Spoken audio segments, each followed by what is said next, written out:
জামাতের জোটে গিয়ে নাহিদ ইসলামরা এখন বিপদ টের পাচ্ছে। যে সমস্ত রক্ষণশীল নীতি তারা সামনে আনছে তার সাথে আপোষ করতে পারছে না বা এটা মেনে নিতে পারছে না।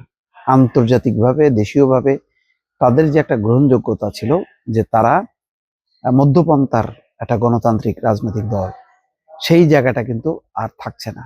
এই কারণে দেখেন তাসনিম জারার, তাসনুভা জাভিনের মতন অনেক নারী কার্যত বের হয়ে আসছে। ডাক্তার মাহুদা মিটু মতন একজন দুজন আছে, কিন্তু অধিকাংশ নারীরা বয়কট করছে। কেন? ওই যে নারীর নীতি নিয়ে তারা যে কথাগুলি বলছে। এবং সেই কারণে একটা বিদেশি গণমাধ্যমকে নাহিদ ইসলাম বলছে, নারীর অধিকার এবং সংখ্যালঘুদের বিষয়ে আপোষ করা হলে জাতীয় নির্বাচন উপলক্ষে জামাতে ইসলামের সঙ্গে গড়ে তোলা জোট টিকবে না বলে মন্তব্য করেছেন। বলছে যে এই জোট টিকবে না। তাহলে এখন প্রশ্ন, আগে কি তাহলে তারা বের হয়ে আসবে? এরকম কিন্তু একটা ইঙ্গিত আছে। এবং বের যদি হয়, অবাক হবার কোনো কারণ নেই। এই কারণে তারা দাঁড়িপাল্লা নিয়ে ভোট করছে না, তারা আলাদাভাবেই কিন্তু ভোট করছে। সুতরাং হঠাৎ করে যদি বের হয়ে আসে জোট থেকে, এটা কিন্তু আশ্চর্য হবার মতন কিছুই নেই। এবং ভোটের মাঠে হয়তো অন্য ধরনের একটা ঐক্য হয়ে যেতে পারে, জানি না। রাজনীতিতে সবকিছুই সম্ভব। কারণ সবাই কিন্তু বলছে যে তুলনামূলকভাবে নাহিদ ইসলামদের দলের সঙ্গে যাদের কিছুটা মেলে সেটা হচ্ছে বিএনপি। কিন্তু আমার বক্তব্য ছিল বিএনপির সাথেও না, জামাতের সাথেও না, তাদের একটা তরুণদের নেতৃত্বের নতুন আশা আকাঙ্ক্ষার বাংলাদেশ, এই স্বপ্নটা তারা দেখিয়েছিল। দলে দলে মানুষ কিন্তু ঝাঁপায় পড়ছে। চিন্তা করতে পারেন, এটা কোনোদিনই হয়েছে তরুণদের নেতৃত্বে এইরকম খালি হাতে প্রবল গণ আন্দোলন, গণবিক্ষোভ বাংলাদেশের ইতিহাসে কেন? পাকিস্তানের আমলেও 69-এর গণঅভ্যুত্থান বলেন, যাই বলেন না কেন, এইরকম কিন্তু আন্দোলন হয়নি।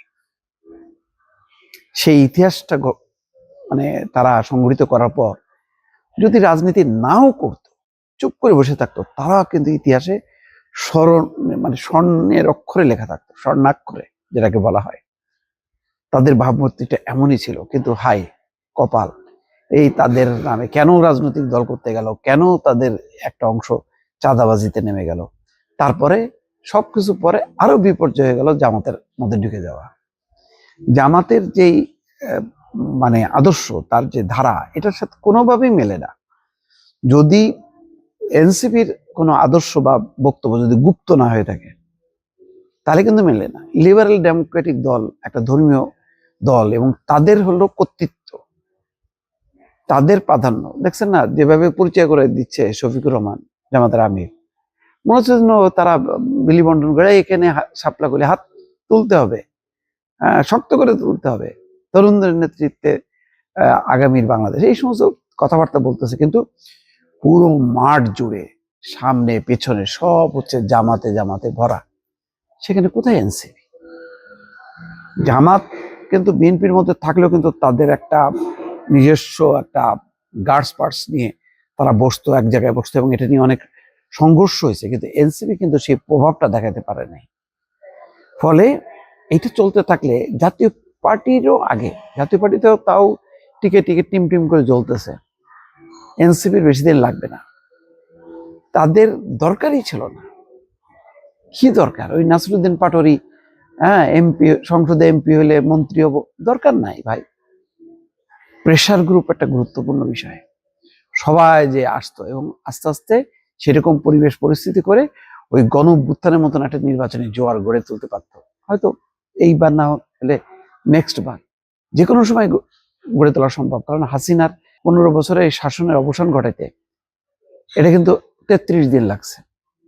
তো সুতরাং জনগণ সাপোর্ট দিলে যে কোনো সময় সম্ভব। তো এটা একটা ভয়ঙ্কর তারা ভুল করছে। এই ভুলের শেষ কোথায় আমি জানি না দর্শক। এটা যেটা বলি, এই তারা একটা বিদেশি গণমাধ্যম বলছে যে জামাত জানিয়েছে তারা উদার নীতির মধ্যে থাকবে, যদি একটি জোট সরকার গঠিত হয় তবে তারা রাষ্ট্রকে ধর্মতান্ত্রিক রাষ্ট্রের দিকে নিয়ে যাবে না, দেশে একটা গণতান্ত্রিক সরকার গড়ে তুলবে। কিন্তু জামাত তো এটা জানে না, মানে এনসিপি তারা নির্বাচন হবার পর কি হবে। তো ভারতের সংবাদ মাধ্যম দা উইকে দেওয়া সাক্ষাৎকারে এই রাহিদ ইসলাম এই কথা বলছে। তারা বুঝতে পারতেছে যে জামাত কথা নাও রাখতে পারে, তখন তো মহা বেকায়দায় পড়বে। এই জন্য আগের থেকে তারা একটা অবস্থা তুলে রাখলো।